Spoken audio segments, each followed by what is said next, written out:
Welcome to the DJ Motorsport channel, where we show highlights from our races from Gran Turismo 7.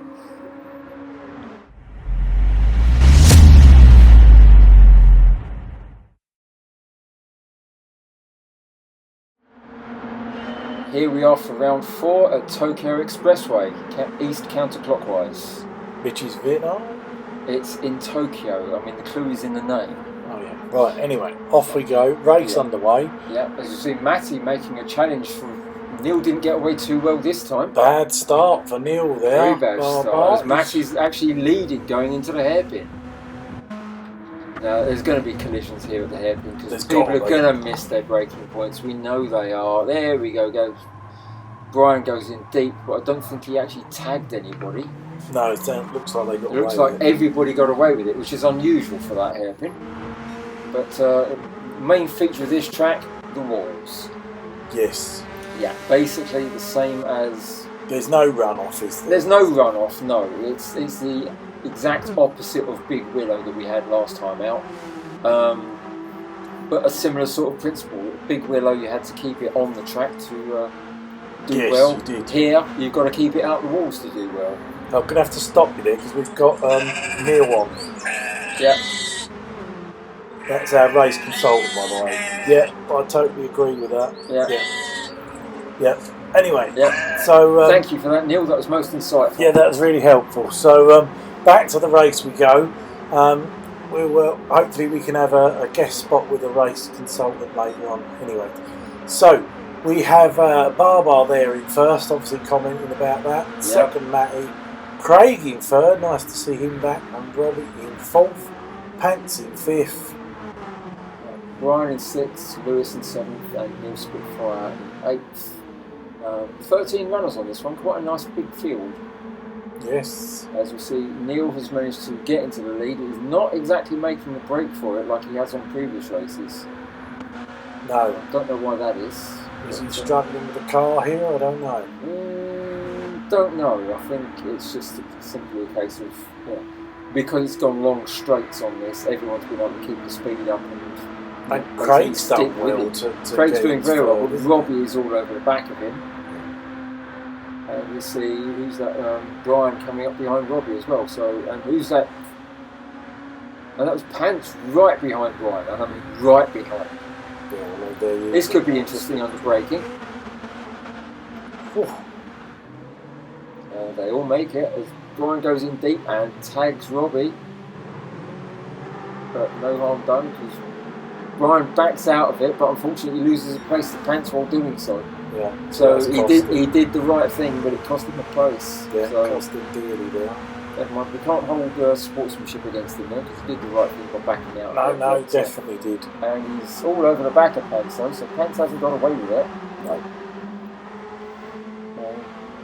What did we know about this race? It wasn't a particularly good one, was it? Because it was all just simply a case of... There was a bit of rain, but it made no difference. Nobody pitted, I don't think, for a wet tyre. I think it was a light shower that didn't dampen the track enough. I think you can't even see Jag on the scoreboard because he's so far down. He's not the only one because the scoreboard only goes down to 8th place and there's 13 runners in this. It's a nice tight little battle going on. Yeah, there is, but for me this was the worst race. Yeah. And street tracks they're okay, but it's more a case of you do well if you just keep it out the walls. You see Brian making a move on Craig there and getting it done cleanly, nicely done. It's a good little battle for 4th, 5th and 6th there. Yes, it's as you see, Neil and Matty have made a break for it at the front, but Matty's keeping Neil kind of honest. He's not that far away if you look at the track map.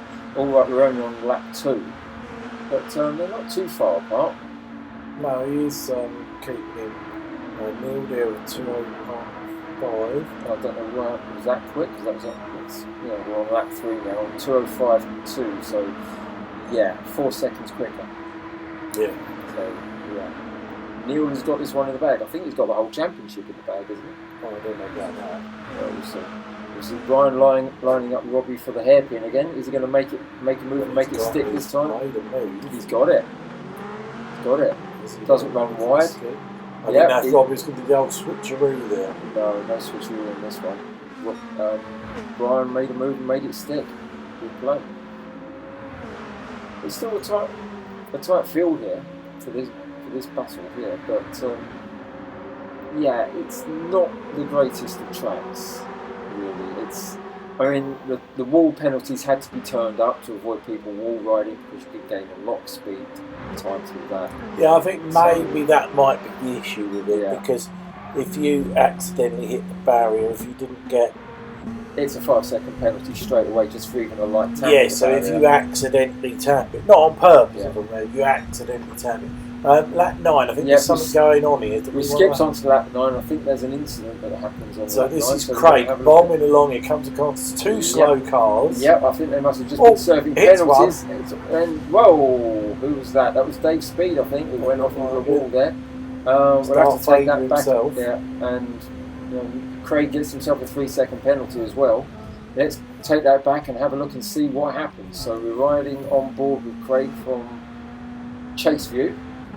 So let's see what happens. Two people were serving penalties. So because there's the penalty zone now. So they slow down, and if it's 5 seconds, and it's going to be multiple hits basically. Yes. Dave Speed came up behind and just tagged Craig, but no harm done on that point. But the closing speed between Craig and Brian is massive. So Craig has to jink left to avoid Brian, and Dave Speed is there. As you just see it, and there's a bit of light rubbing wheel to wheel, front right to rear left, but that's not a problem. But that slews Craig sideways into Brian. Dave Speed manages to avoid all that, and then something weird happens because he just drives straight into the back of he had Lewis. Nowhere to go, did he? He couldn't go right or left, but very strange. But the brake pedal's an option, so why did he run straight into the back of... There's something not right about that, because Dave Speed doesn't run into the back of people, at least not deliberately. So what was going on there?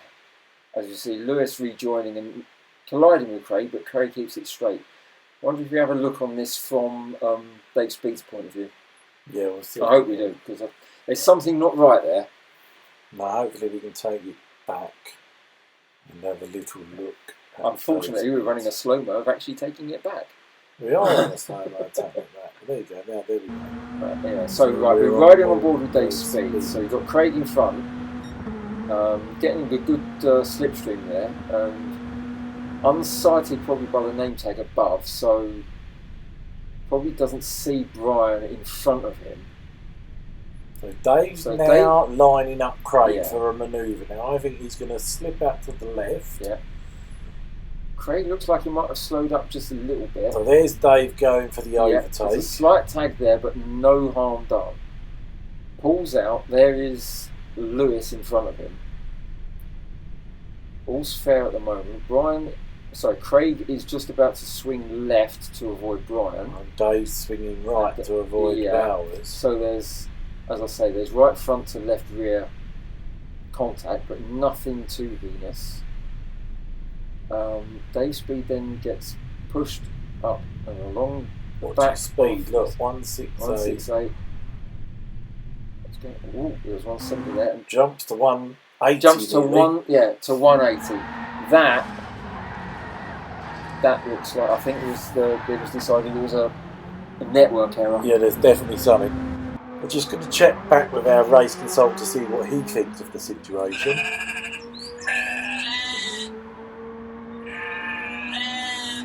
Yep, I agree with him. I agree with that. Anyway, we're on to the final lap. Neil here on the start-finish straight, coming down the tunnel. He's got a massive lead as always. Running on fumes though, so he's got a light car. He could run out of fuel. Yeah, he could do, but I think he's so far ahead now that he could run out of fuel and just coast it across. Well done, Neil. There's another one in the bag. Yep.